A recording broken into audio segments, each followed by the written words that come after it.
Hello internet. Dariya Daulat Bagh അഥവാ summer palace, Tipu സുൽത്താൻ്റെ summer പാലസിലാണ് ഞാനിപ്പോൾ ഉള്ളത്. ദരിയ ദൗലത്ത് ബാഗ് എന്ന് വെച്ച് കഴിഞ്ഞാൽ garden of the sea of wealth, എന്താ പറയുക, കടലോളം വരുന്ന സമ്പത്തിൻ്റെ പൂന്തോട്ടം എന്നാണ് ഈ ഒരു പാലസ് അറിയപ്പെടുന്നത്. ഇത് ടിപ്പു സുൽത്താൻ്റെ കടൽ കടന്നുള്ള വിജയങ്ങളുടെ ഓർമ്മയ്ക്കായിട്ടാണ് നിർമ്മിച്ചേക്കുന്നതെന്നൊക്കെയാണ് പറയപ്പെടുന്നത്.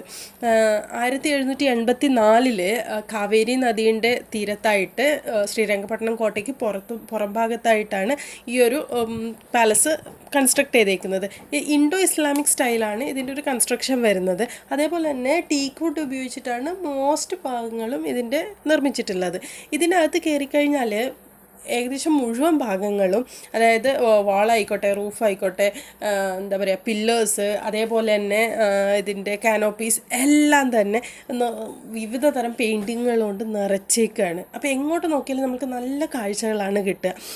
ഇവിടെ ടിപ്പു സുൽത്താൻ്റെ പല പല സാധനങ്ങളും സൂക്ഷിച്ചു വെച്ചിട്ടുണ്ട്. പണ്ട് പുള്ളിക്കാരൻ ഉപയോഗിച്ചിട്ടുണ്ടായിരുന്ന, എന്താ പറയുക, ഡ്രസ്സുകൾ മുതൽ അദ്ദേഹത്തിൻ്റെ ആയുധങ്ങൾ, അതേപോലെ തന്നെ കസേരാമേശ, പിന്നെ എന്താ പറയുക, ദിവാൻ, അങ്ങനെയുള്ള പല സാധനങ്ങളും ഇതിനകത്ത് നമുക്ക് കാണാനായിട്ടുണ്ട്. ആർക്കിയോളജിക്കൽ സർവേൻ്റെ കയ്യിലാണ് ഇപ്പോൾ ഈ പാലസ് ഉള്ളത്. അതുകൊണ്ട് തന്നെ ഇതിൻ്റെ ഗ്രൗണ്ട് ഫ്ലോർ മാത്രമാണ് പബ്ലിക്കിനായിട്ട് തുറന്നു കൊടുത്തിട്ടുള്ളത്. ഞാനിവിടെ നിൽക്കുമ്പോഴും ഈ കാഴ്ചകളൊക്കെ കാണുമ്പോഴും ഞാൻ ആലോചിക്കുമായിരുന്നു, അധികം ദൂരം അല്ലാണ്ട് ടിപ്പു സുൽത്താൻ്റെ മൈസൂർ പാലസ് കിടക്കുമ്പോൾ എന്തിനായിരിക്കും ഇങ്ങനെ ഒരു പാലസ് ഇവിടെ നിർമ്മിച്ചേക്കുന്നത്? അതായിരുന്നു ഞാൻ അവിടെ നിന്ന് ആലോചിച്ചുകൊണ്ടിരുന്നത്. പിന്നെ ഇതൊക്കെ കണ്ട് ഞങ്ങൾ പുറത്തിറങ്ങി പൂന്തോട്ടത്തിലൊക്കെ കുറച്ച് വിശ്രമിച്ച്